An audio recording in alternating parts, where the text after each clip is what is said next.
Good morning, good morning, good morning.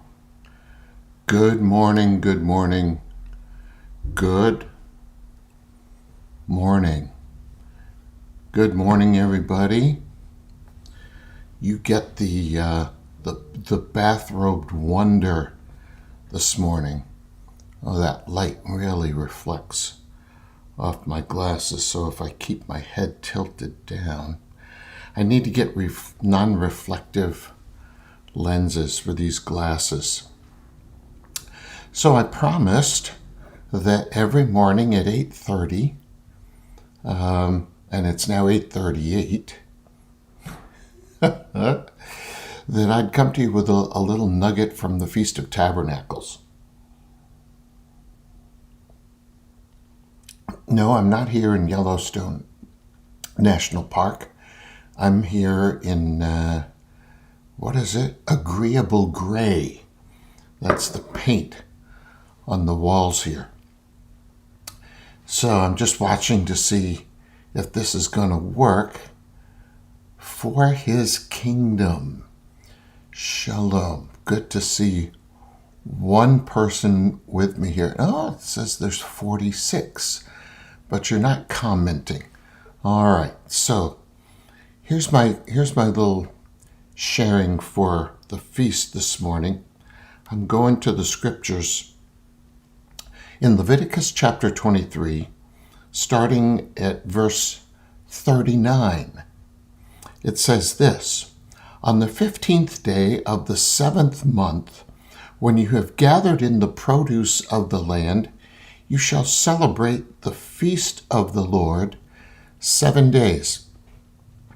There's already, and here's my daughter, Malky, saying, "Aren't you supposed to be live?" And I'm telling her, I am going live. And there are, let's see, how many of you, 54 of you know I am live. I'm still live after all these years. Let's see, Maria, Jess, Leah, Susan, Elsie Lyons, St. Petersburg. I was just there. I just drove by you. Let's see, make sure I'm being discreet here this morning. I was actually sitting having my coffee, or actually chai tea,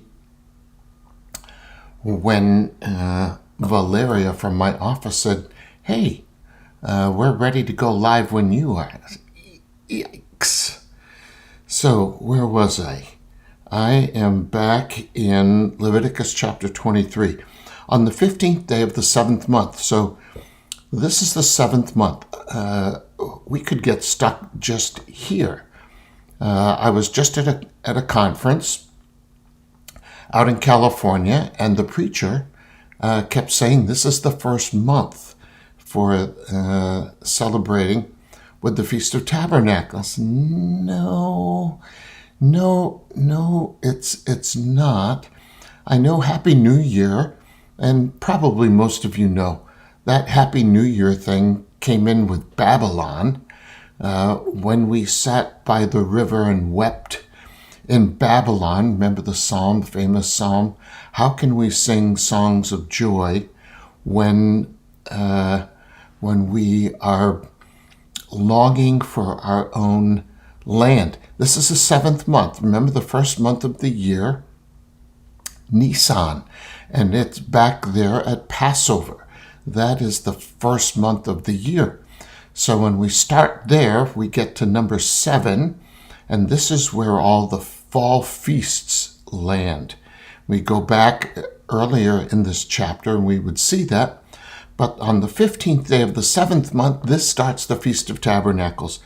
Now, it tells us, I'll keep reading, you shall celebrate the Feast of the Lord 7 days. On the first day, we've already passed that. On the first day, hold a solemn rest. Now, it's not a fast. We already fasted with Yom Kippur. And maybe for some, fasting one day a year is enough. It's always good for the soul to fast. It's always good for the flesh to fast. When you fast and tell your flesh, no, no, no, no, you're not going to eat that. You're not going to drink that. You are just going to deny yourself because you're not in charge. Paul, the Apostle Paul, speaks to some believers in Corinth and says, your bellies have become your gods, because they don't fast. They don't deny themselves. They declare every day to be a feast. But on the 15th day of the 7th month, when you've gathered in the produce of the land, I believe this is the foundation of the Feast of Tabernacles. It's a harvest feast. So we can take that spiritual and say, this is a good time for offering salvation. It's a time to gather in. And I've been hearing some declare that this is the day of the 1 billion, with a B for boy, billion soul harvest. Why not? This is the feast of the harvest. I believe that this is actually the foundation of our Thanksgiving feasts. I believe that those first settlers, the Pilgrims, the Puritans, they kept the seventh-day Sabbath. They enjoyed all the feasts. Many of them kept kosher. And so I believe that this Feast of Tabernacles is the foundation of why we have our Feast of Thanksgiving.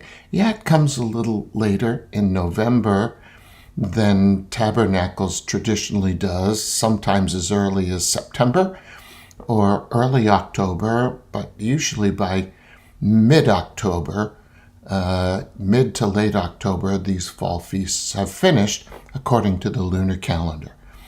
Okay, so we are in the harvest season. I declare for you, those of you who are listening, those of you who are celebrating with me here this morning, I declare over you it's a time for you to harvest. Many of our friends in South Florida have lost many things. I met with a couple of my friends in Bradenton over the last couple of days as we celebrated the Feast of Tabernacles there in Bradenton. And they told me of tremendous loss, cars and homes and people. We heard reports. We didn't see it, and personally, we didn't lose any family or friends. Of whole families drowning in their own homes. The water came up so fast. Terrible, terrible stories of loss.